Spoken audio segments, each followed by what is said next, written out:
Mimi Kapeja Mandile, mkuu wa wilaya ya Songea, leo tarehe 15 mwezi wa 5 mwaka 2026 na kukabidhi mwenge wa uhuru ndugu Kisali Makori, mkuu wa wilaya ya Mbinga, mwenge ukiwa salama, unawaka na unameremeta.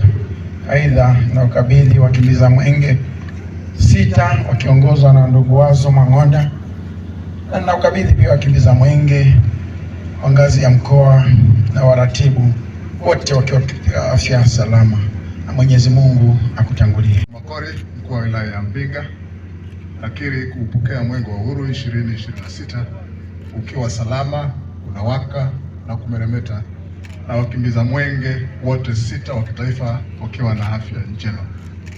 Mwenge wa uhuru 2026 ukiwa katika wilaya ya Mbinga utakimbizwa kwa umbali wa kilomita 169.5 na utafanya kazi ya kupitia miradi 6 yenye jumla ya thamani ya shilingi bilioni 1.3.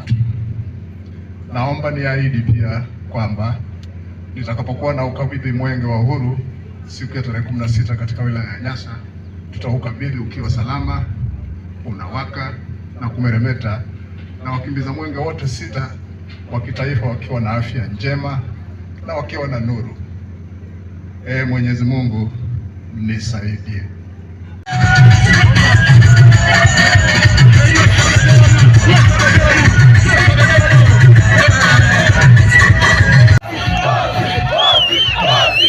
Asante, tunaomba vikundi vya vyoko Kongolini